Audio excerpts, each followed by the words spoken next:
This past summer, the impact of ransomware attacks and cyber intrusions became impossible to ignore. With long lines at gas stations and missing products at the meat counter, we could all see what is at stake. As adversaries look to exploit gaps in our intelligence and information security networks, the FBI has been committed to working with other federal agencies, foreign partners, and the private sector to close these gaps. Whether it's through developing innovative investigative techniques, using cutting-edge analytic tools, or forging new partnerships in our communities, the FBI continues to adapt to meet the challenges posed by the evolving cyber threats. To talk more about the evolution of cyber threats and what the FBI is doing to combat them, we have Deputy Assistant Director Tanya Ugritz of the Bureau's Cyber Division with us in the studio today. Not only will we be discussing how cyber threats have impacted all of us, we will also focus in on how businesses and organizations can work with the FBI to get ahead of the threat and make a major, real impact on our cyber adversaries. I'm Steve Lewis, and thanks for joining. This is Inside the FBI.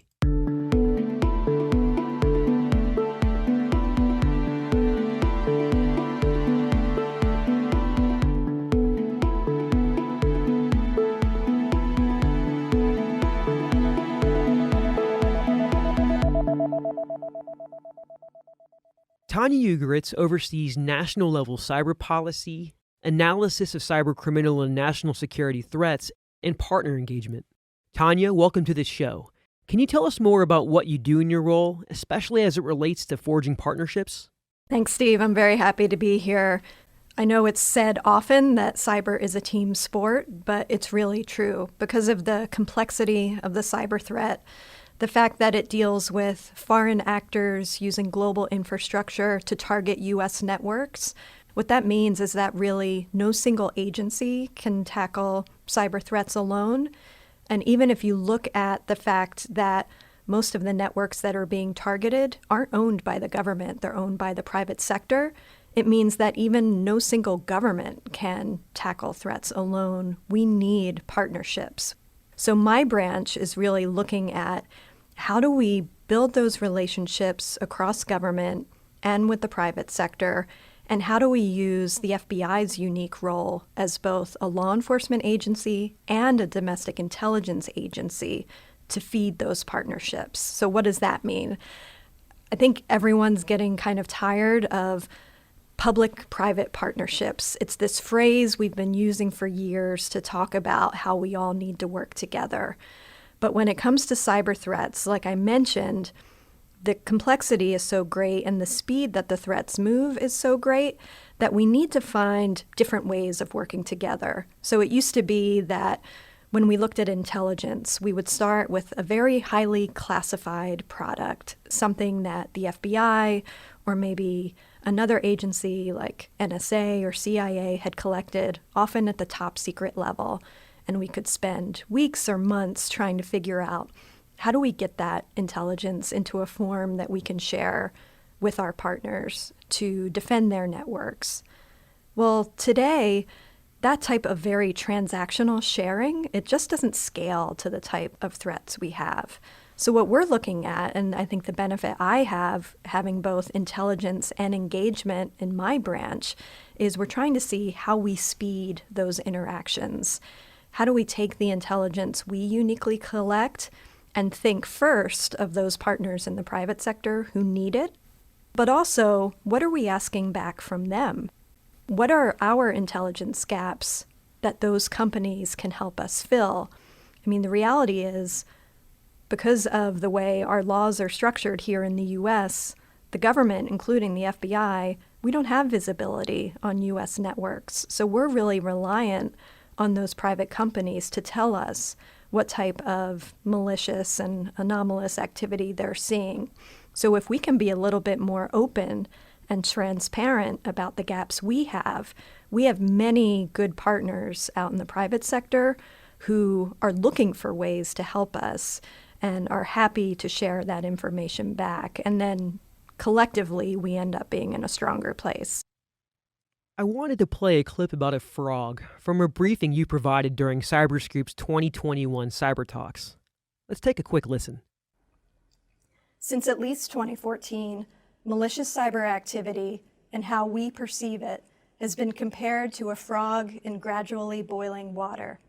Year over year, the number of incidents, the scale of their impact, and the threat to our national and economic security and to our public safety grows.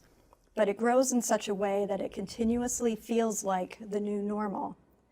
That's not sustainable, and it's not acceptable. Based off what we just heard, just how have the threats evolved over the years? Well, I have to credit my good friend and colleague, Tom Donahue, who I worked with at the Office of the Director of National Intelligence, a great leader in all things cyber with that frog analogy. But it's really true. I mean, some years we would have one major cyber incident. If you think back to the Sony hack or the OPM breach, and it would be, the thing that would kind of galvanize attention against cyber threats for a moment, at least for, those who didn't follow the cyber issues closely. And then it would, the attention would kind of dissipate. If you look at 2021 alone, I mean, the number of highly significant cyber incidents is unparalleled, and so is their impact and their reach. We started off 2021 responding to a significant cyber incident targeting SolarWinds, which has since been attributed to Russia's SVR, ended up compromising the networks of about 18,000 victims, and then kind of narrowed down from there to the targets that the actors most wanted to exploit. That was quickly followed up by Chinese cyber activity that we and the interagency have attributed to actors affiliated with China's Ministry of State Security, where they too undertook a global intrusion campaign. And then it just hasn't let up since. And then we segue into the ransomware threats of the past few months, which really, I think, changed the public's perception of how cyber intrusions can affect the average American. So in any other previous year, any one of those incidents would have been kind of, the focus for the U.S. government. And so I think the worry with the boiling frog analogy is, do we start to get used to that? Do we start to accept it as, well, this is just the current threat landscape? And I think my point in those remarks is that we just cannot consider it as acceptable. And so I think that's why over the past, 6 months to a year, you've really seen the U.S. government pull together in terms of how are we going to respond as a whole of government against these threats, not only after the fact, but to work proactively to disrupt them. Talking about evolution, I want to bring it to right now and maybe even touch upon the future, which we'll talk more about toward the end. But what kinds of threats are many organizations faced with right now that they need to be really worried about? Spearphishing and phishing are still the number one means by which successful intrusions occur. And I think the challenge when companies are looking at malicious activity is that you don't know at the outset what the intent of the adversary behind it is. Someone could be trying to get you to click that link because they want to steal your intellectual property as a company. Maybe they just want to get in and take a look around and see if there's something of value that they could either steal for their own use if they're a nation state, or maybe sell if they're a criminal, or they could have a more destructive purpose, maybe to encrypt your networks and hold them for ransom. Or if you're a truly malicious nation-state actor, actually try to wipe or destroy your networks altogether, which we've seen less of in the United States, but is certainly a concern going forward. And then I think the other real trend in activity we've seen over the past year are supply chain compromises. Now, this is essentially when a cybercriminal is able to compromise a product that will go out to the customers. You talked about supply chain compromises in a presentation to Microsoft. Let's listen to that. What worries me are these very deliberate efforts we see by our adversaries to undermine trust, to target what enables them to compromise and attack the highest number of victims possible. So, for example, in recent campaigns, we've seen the software supply chain compromised to the extent that Whereas I would want to be able to trust that when I receive a software update from a company that I'm a customer of, that update is providing me positive things. Help us understand the impact of those types of attacks.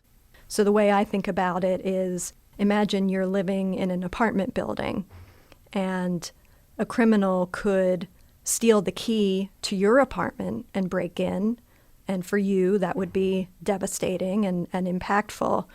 But what if they stole the super's key, the master key, and by that one action, they were actually able to open the doors to every apartment in that building and steal whatever they wanted to? I mean, that's really the difference between compromising one victim or compromising someone who then leads you to multiple other opportunities. That's increasingly what we see, especially by nation-state actors.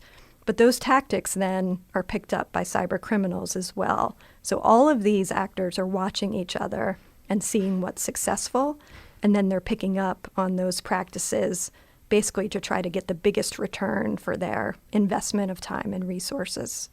We also saw in that conversation with Microsoft, you often meet with potential and current business and organization partners to advocate for collaborating with the FBI. Why is engaging with companies on a regular basis important to you and important to the FBI? We often use the term private sector as this catch-all. And, obviously the private sector and private industry, it's a heck of a lot more complex than that. So when I think about it in the cyber world, there's kind of two main buckets, I think. One is companies like you mentioned who are key domestic service providers. They're the providers of the software that many of us use, the infrastructure that much of the internet and our networks ride on. And even two, I would include in that category some of the commercial cybersecurity companies who really are often that first call from companies when they're looking to secure their networks or respond to an incident. And because they're non-government and because they're directly supporting customers with their hardware and software and their services, they have visibility that the U.S. government doesn't have. And so they're incredibly important partners for the FBI because it's only by bringing together what we see through our collection, as I mentioned, as a law enforcement and an intelligence agency. But if you can marry that up with what these providers are seeing, obviously protecting their customers' confidentiality, respecting, those relationships with their customers, but bringing together a picture of the malicious activity they can see transiting their services and their networks, that's really our best hope for trying to get a fuller picture of what our adversaries are trying to do here on U.S. networks. And the more that we can be sitting side by side, working together, sharing information, the faster that we can act on it. What's the biggest misconceptions that you see? Though I think we're really just trying to find out the misconceptions from folks who aren't really willing to work with us because of some preconceived thoughts. I think there's a couple I would point out. One is that I think there's a fear that a company that has suffered a cyber intrusion is going to be re-victimized by working with the FBI. When you have suffered a cyber intrusion, we consider that like we would the victim of any sort of crime. We are not there to come in and try to investigate what you did personally that led to your becoming a victim of a computer intrusion. We're there to find out who did this, how they did it, and we know they're still out there.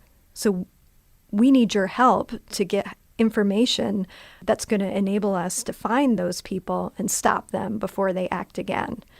So I think there's a misconception that, we're going to come in the equivalent of cyber raid jackets and carry out boxes full of info and look through a company's files at things that have nothing to do with the incident we're investigating. And that's just not the case. What we are looking for is really digital evidence, forensic evidence that's going to enable us to answer those questions. Who did this? How did they do it? How do we share that information to keep others from falling prey to the same activity? And then how do we hold them accountable? I think what companies are really frustrated with is that nation states, other countries, are attacking them. And that is not a fair fight. So the reason the FBI needs to be a part of the response is that we need to hold those people accountable.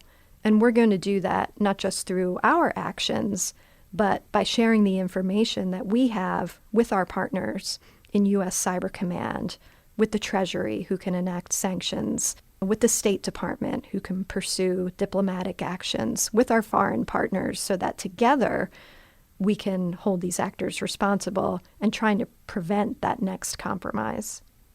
Ransomware attacks seem to be one of the biggest threats impacting organizations right now, and we've been seeing quite a bit of it in the news. During a virtual event with the National Governors Association, you spoke more about how folks should include contacting the FBI when they are responding to incidents like this. Let's listen to what you had to say. So we know the threat is real. We also know that when it's your state or your county or your organization getting hit, when it's your emergency services that have been taken offline, when it's your constituents who can't pay their utility bill because the site is being held for ransom, we understand that your number one focus is restoration and recovery. It's how do I get back online and get services restored? But if that's priority number one, what I want you to walk away with today is an understanding of why working with federal law enforcement, and ideally the FBI, is priority 1A. I really like that.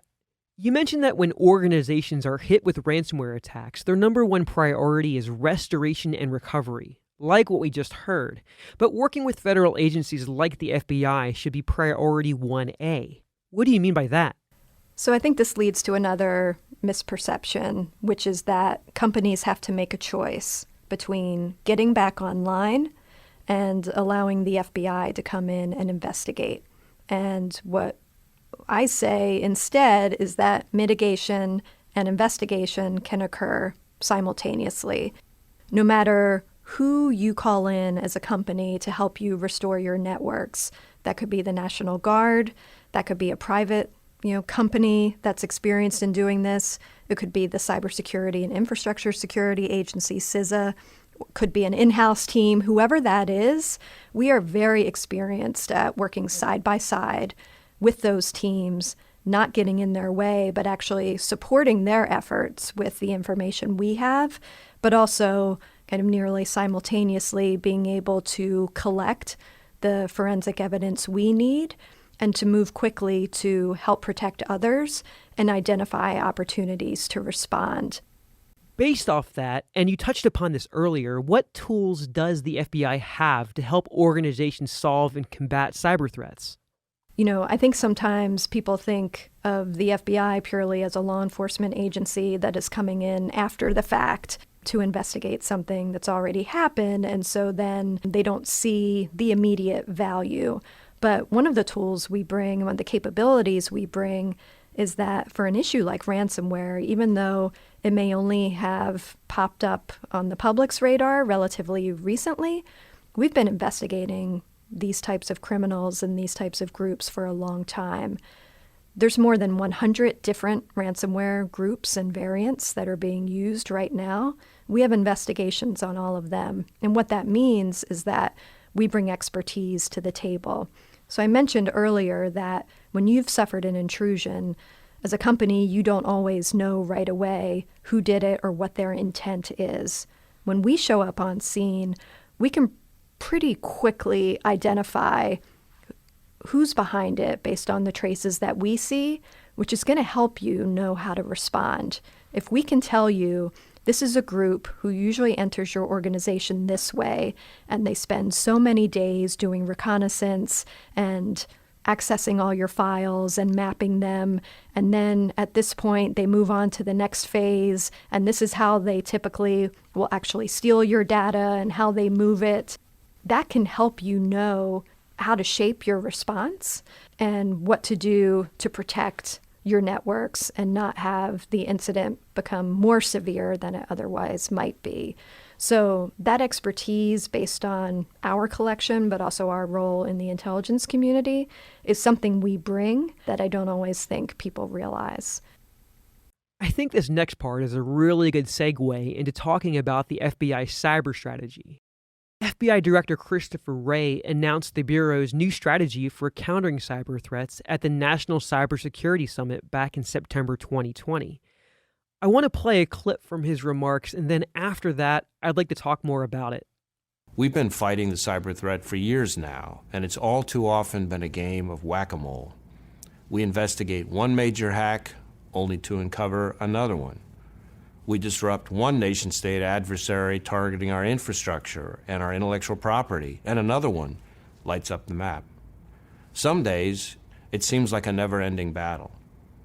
So we wanted to see if we could look at this fight in a new way, with fresh eyes, including taking a closer look at what the FBI can bring to this fight that no one else can. Our strategy, in a nutshell, is to impose risk and consequences on cyber adversaries. What does that mean? Break down the focus of the strategy for us. Risk and consequences means we have to make it harder for hackers to succeed. When we looked at developing an FBI cyber strategy, knowing that there are a lot of agencies in this space, as well as a lot of very capable, private cybersecurity companies, we really focused on what can the FBI bring to this that no one else can. And when we looked at the landscape, we saw that for too long, hackers felt like they could steal our intellectual property, maintain presence on our networks, conduct ransomware attacks, and hold our networks at risk without incurring risk themselves. That's what we want to change. The FBI has this unique insight, kind of straddling the seams that we think adversaries are trying to exploit. We're a domestic agency that also looks overseas. We're a law enforcement agency that also has national security authorities. We're a government agency that also works with the private sector and can be on anyone's doorstep to support a victim within an hour or so. That's a very powerful, unique set of capabilities. So when we looked at that, and then we looked at the nature of the threat, we said, we can't just use those capabilities for ourselves to pursue indictments or arrests, which are important, but where the power really comes from is taking all of those capabilities and sharing them. So sharing the information we can uniquely collect with the private sector so they can put that into their intrusion detection systems and find and block the anomalous activity. Sharing it with Cyber Command so that if they see an opportunity, they can do something against an actor overseas. Sharing the information with Treasury so that they can build a sanctions package against some of these actors. And ideally, doing all that together. So it doesn't mean that we're not still going to indict or arrest people or use our own information to disrupt infrastructure or, on the positive side, to maybe seize cryptocurrency that a ransomware actor has stolen. But what it means is that we're going to work with partners in joint sequenced operations to take all of those building blocks and take those actions in a way that's going to have a larger impact. Speaking on that, how has the strategy worked so far? Having implemented the strategy, do you have maybe one or two success stories to share with us? Yeah, it's been pretty exciting to see over the past year. I mean, I guess on the downside, our adversaries have given us ample opportunity to put the strategy into practice. But I think what's neat is that we're using that range of authorities and leveraging that range of partners in ways that we never have before. So one other success story I think that comes to mind, I know ransomware is something that we're all currently focused on, was a joint operation that we undertook with foreign partners earlier this year against a variant of ransomware called NetWalker. Ransomware actors were using this ransomware to target companies, municipalities, hospitals, law enforcement, emergency services, schools, you name it. Whatever victim they could compromise, hold their data for ransom, and then basically earn a buck. So what we did was work with our international partners after an investigation to arrest and charge one of the people responsible for this activity in Canada. We seized about $450,000 in cryptocurrency.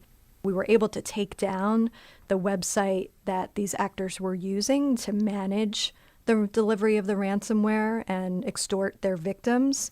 And then our foreign partners kind of really had a windfall, seizing about $27 million in proceeds from one of the ransomware affiliates. So this is multiple countries taking coordinated action to take out the ransomware actors, their infrastructure, and their money. And what we have found is that when we can do all of that simultaneously, we don't hear from these groups again. And that's exactly what we've seen with NetWalker. How can businesses and organizations prepare for the future when it comes to emerging cyber threats? I think the first thing to do is to make sure that companies have the right relationships with the U.S. government. I know that companies often want one person to call, but the reality is it takes a team to respond to these incidents. So we always encourage companies to make sure that the FBI is part of their incident response plans. One of the benefits of our broad domestic presence is that it is pretty easy to build a relationship with your local FBI field office and the cyber squad there. You don't want to be meeting someone for the first time when you're responding to a major incident and you're in that fog of war. So the best first step is establishing that relationship in advance. The second piece is reporting when you suffer a computer intrusion.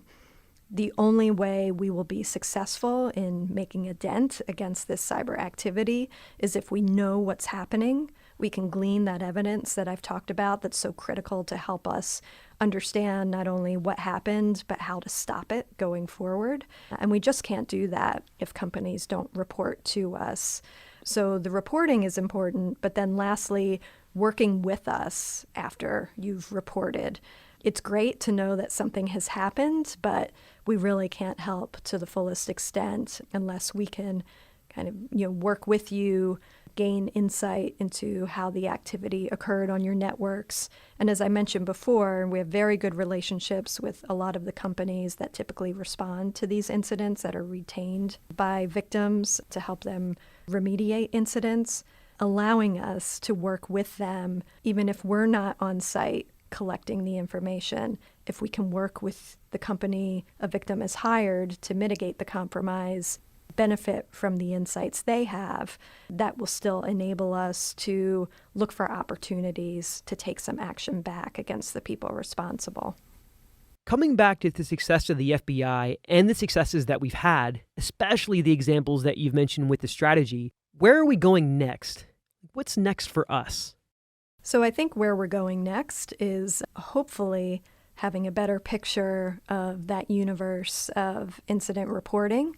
We're very encouraged that Congress is focused on this issue. There are a number of bills that have been proposed looking at mandatory incident reporting. We're pretty excited for that because that's really going to change the landscape for us in terms of understanding the universe of threat activity and providing us more opportunities to help victims, but also to respond. What's important for us in that is not so much who owns that reporting, who builds the database where the reporting will be held, but that the FBI, because of our responsibilities to investigate computer intrusions, but also our mission of threat response, that we have contemporaneous and unfiltered access to that information so that there is no delay in our ability to act, to help victims, and to hold adversaries accountable. So that will be a game changer for us. So that is something that I'm really hopeful we see come to fruition in the coming year. Do you have any final thoughts? Anything you want to add that we should have been talking about here? I think the thing I would leave all your listeners with is that unfortunately, through the pandemic that we've all been suffering through over the last year and a half, we've seen that cybersecurity is not just an issue for government or even just for Fortune 500 companies. It affects all of us. We've seen K through 12 schools affected. We've seen hospitals hit by ransomware. We've seen state and local municipalities be hit by distributed denial of service attacks where their emergency services have gone down. Unfortunately, these criminals and nation states that we're dealing with, they have no limits in terms of the types of victims and companies, small and large, mom and pop shops, you name it, that they'll go after if they think it will help them, whether, it's criminals trying to earn money or nation states trying to steal intellectual property to support their own governments and economies.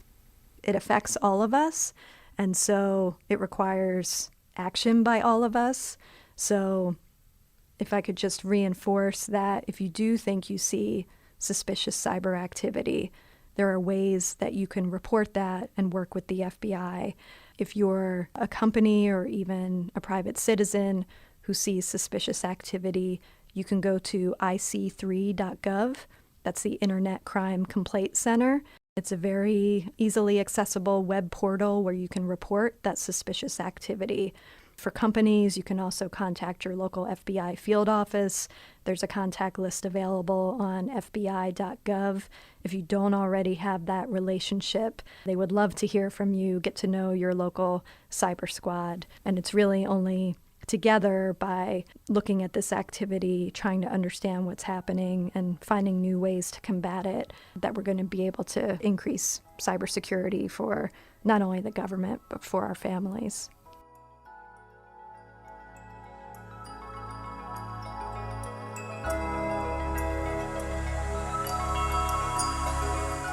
Tanya Ugoretz, thank you for your time and your insights. As you said, these are sophisticated actors and complex attacks.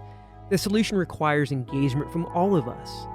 As DAD Ugoretz mentioned, there is much more at fbi.gov/cyber, including cybersecurity tips for every person who uses a connected device, more details on our investigations and successes, and resources for reporting.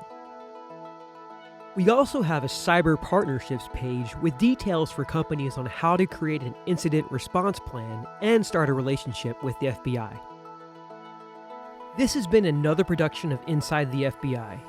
You can follow us on your favorite podcast player, including Spotify, Apple Podcasts, and Google Podcasts. You can also subscribe to email alerts about new episodes at fbi.gov/podcasts. I'm Steve Lewis from the FBI's Office of Public Affairs.